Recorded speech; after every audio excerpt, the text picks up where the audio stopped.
Hi, folks. It's me, Heather Jo Flores, and I just wanted to talk to you a little bit about getting started with permaculture because a lot of people ask me this question.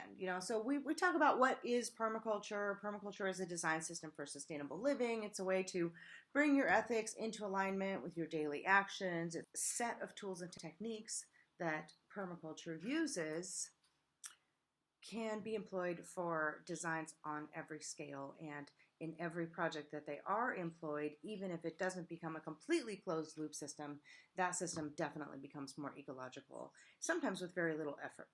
One of the things that really inspires me about the permaculture practice is that the more you do it, the better thinker you become, and the more you call in an awareness to the natural world around you and to the non-human species and to their needs and contributions, the more adept you become at creating a synergistic life for yourself.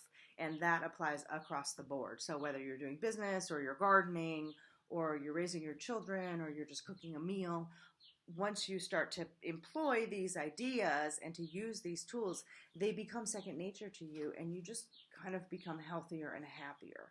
And if we go on a big scale, if we look at the garden is a microcosm, right? And if you look at the macrocosm of our global culture and the experience that we're having as humans on the planet, we can see that a lot of the behaviors that we've been engaged in, a lot of the patterns that we've created are not working.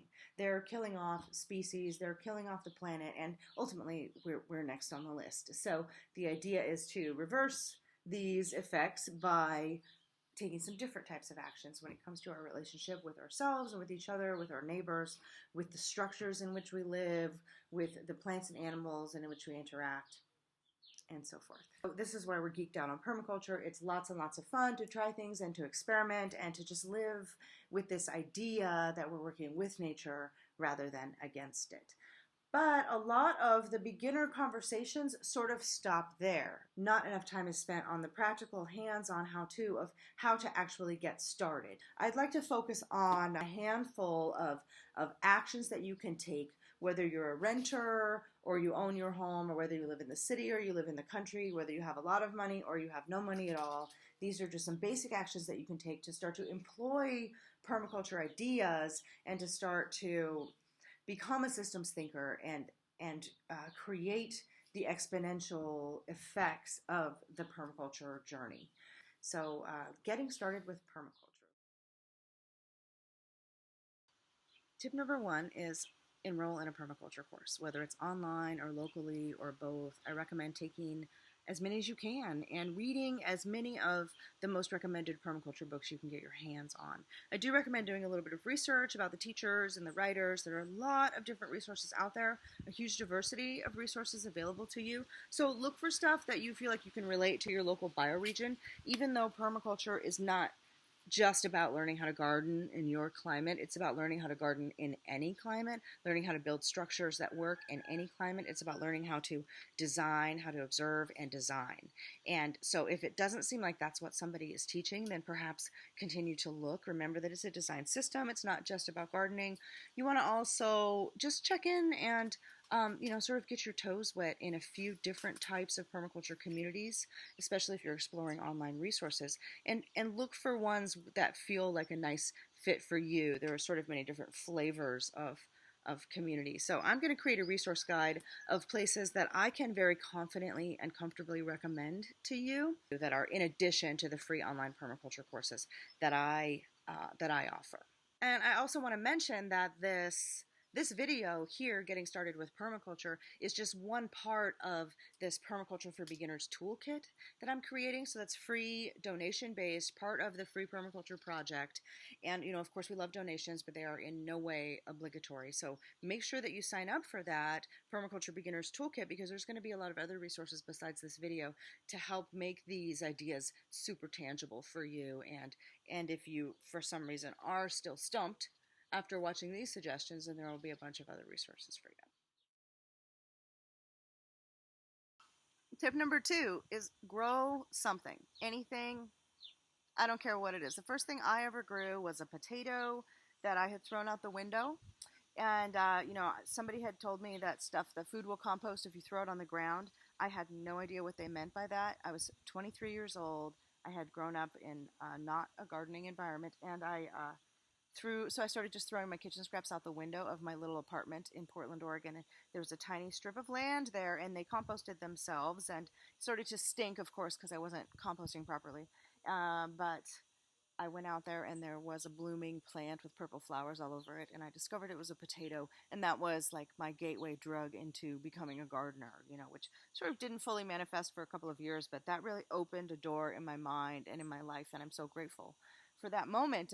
And there's something that the plants will do for you, and it sounds sort of woo-woo spiritual, but seriously, just grow something, grow anything. If you don't have any plants, go out and get some right now. You can walk around the neighborhood if you don't have any money. You can pinch little pieces of plants off of things that you find in the neighborhood, and you can grow those, and get yourself some plants. And if it's something that you can eat, or an herb that you identify with that you feel is an ally to you, all that much better. Something that's beautiful, that inspires you.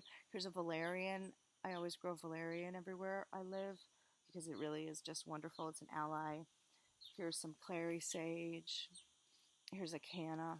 So now I'm a crazy obsessed gardener, but all three of these plants would be beautiful in pots even if I lived in a tiny apartment. So tip number 3 is compost. So this is a large compost pile, and we live in like a double-sized urban lot, so it's like a quarter acre, and I recognize that's a lot more space than some people watching this video might have.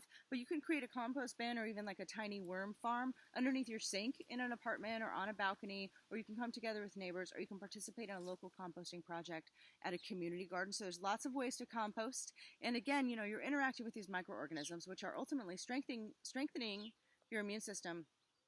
They're also strengthening your relationship with nature, and they're fine-tuning your observation skills. There's so much that you can learn from compost and from the composting process. If compost goes wrong and things get anaerobic, and then you have to, do some troubleshooting and figure out how to fix that, or if the compost is just dry and just sitting there, then you start to think about enlivening the communities. So again, compost is another sort of gateway, and you can do it just about anywhere. So another sort of easy and common way to get started with permaculture is by playing some games with your water system. Starting with looking at where your water comes from and where your water goes, and thinking about ways that you can divert the flow of water on site. This can really help you to become a systems thinker. Plus, you get some really cool projects going. So whether it's gray water or rainwater, or just putting a bucket under the bathroom sink and using that to water your houseplants in your apartment, start to think about the water and look for opportunities in your water system to get started with. Tip number 4 is observation. Start to become an incredibly adept observer. So this is going to be one of the first exercises that you would do in any permaculture class. It's going to be one of the first things that a permaculture consultant would do at your place. You're going to establish some goals, and you're going to engage in observation. These are the first 2 steps of any permaculture process, no matter who you're working with. So these little bits of information, these questions that we start to ask, are what are going to help us to become systems thinkers. As we start to learn more and more and more about these creatures and how they interact, and about the plants and the systems around us, we're going to become more capable of creating systems that mimic nature and are therefore more sustainable, more in harmony with nature over the long term. So observation is the beginning and the middle and the end of that in so many ways. Along with observation comes documentation. So, cultivate a habit of taking notes and of keeping track of what you plant and what you see and what you learn, what you observe, what fails. Always write down your mistakes. Take pictures of the ugly spots. Don't only take pictures of the beautiful spots, partially because it's really fun to have the before and after pictures to share, but also because you learn from that stuff, and you learn from it later too, even just reflecting back. You realize what you missed.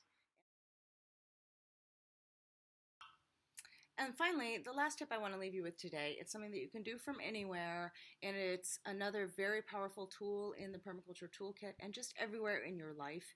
Even if you don't ever end up designing ecological landscapes and homes and gardens, if you become open to feedback, more and more and more open to feedback, that is going to empower you in every aspect of your life. So specifically in permaculture design, feedback is the fuel upon which we thrive. And I highly recommend that you explore the feedback loops in your life right now and strengthen them and enhance them and start to become very, very adept at responding to feedback.